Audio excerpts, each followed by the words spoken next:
আসসালামু আলাইকুম। জনি নামের পার্সেলে একটা পোকো X3 পাঠিয়েছি।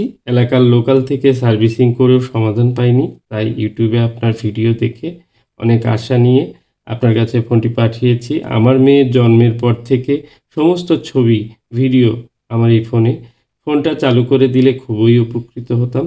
তো যাই হোক, এই টেক্সটটি হোয়াটসঅ্যাপে উনি লিখেছিলেন প্রথম আমাকে, এবং কি আমি ফোনটি কুরিয়ারে হাতে পাই, এবং হাতে পাওয়ার পর আমি ফোনটি দেখি। চেক করে দেখি যে ফোনটি একদমই রান হচ্ছে না এবং চার্জও নিচ্ছে না। টোটালি ডেড মোডে রয়েছে। আর যেহেতু উনি বলেছেন যে লোকাল শপে এই ফোনটি দেখিয়েছিলেন, তো কী ধরনের কাজ করা হয়েছে, কী অবস্থায় রয়েছে সেই বিষয়টিও দেখব। কুষ্টিয়া থেকে এই ফোনটি পাঠিয়েছেন।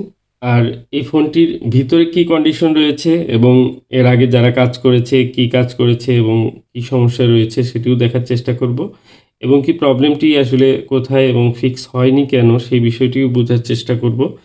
তো জানি না ঠিক হবে কি না। এ ধরনের ফোন সাধারণত আমরা যখন রিপেয়ার করি আমাদের প্র্যাকটিক্যালি কাজ করতে হয়, এবং কাজ করার সময় যে ধরনের প্রবলেমগুলো পাই সেই হিসাবে আমাদের ডিসিশন নিতে হয় তাৎক্ষণিক।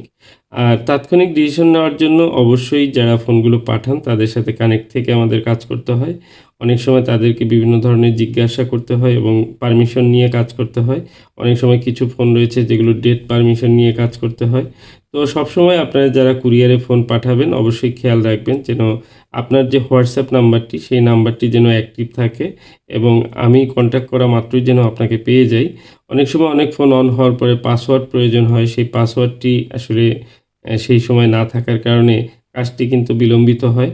তো এই মাদারবোর্ডটিতে মূলত অলরেডি কিন্তু রিবোলিংয়ের কাজটি করা হয়েছে, এবং সিপিইউ এবং স্টোরেজ UFS 2.1 রয়েছে। সবই কিন্তু এগুলো রিবোলিং করা, এবং নিচের ২-১টি লাইনেও প্রবলেম রয়েছে। আমি দেখব কী সমস্যা রয়েছে। হয়তোবা এই রিবোলিংটি পারফেক্ট হয়নি, এবং এখানে ২টি লাইন কিন্তু ব্রেক হয়েছে। ২টি লাইন জাম্পার করা রয়েছে। তো এই লাইনগুলোতে প্রবলেম রয়েছে কিনা, যে কারণে হয়তো ফোনটি অন হয়নি, এরকম হতে পারে। আমি খুব সুন্দর করে একবার রিবোলিং করব। আশা করি রিবোলিং করে আইসি ভালো থাকলে অবশ্যই অন হয়ে যাবে।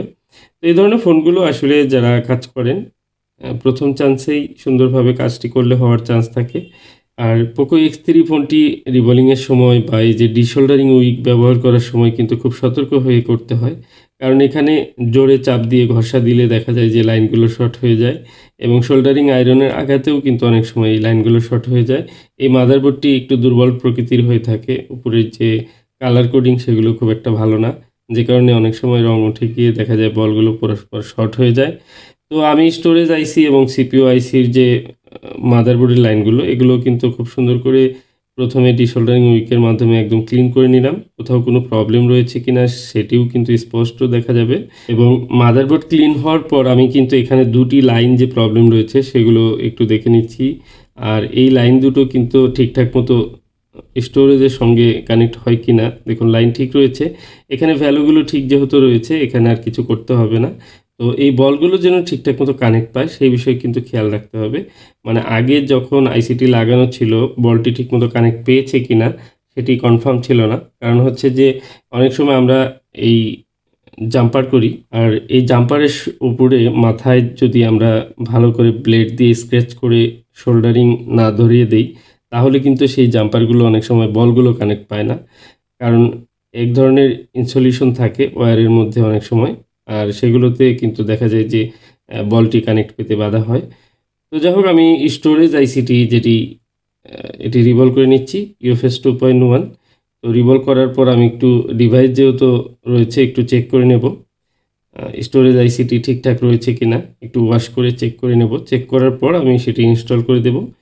তো সাধারণত যেহেতু সিপিইউ রিবোলিং, স্টোরেজ রিবোলিং সবই করা হয়েছে, তো একটা ফোন যখন রিপেয়ার করব তখন সেটি পর্যাপ্ত চেক করার মতো ডিভাইস থাকলে আমরা কিন্তু সেই প্রবলেমটি ফাইন্ড আউট করতে পারি।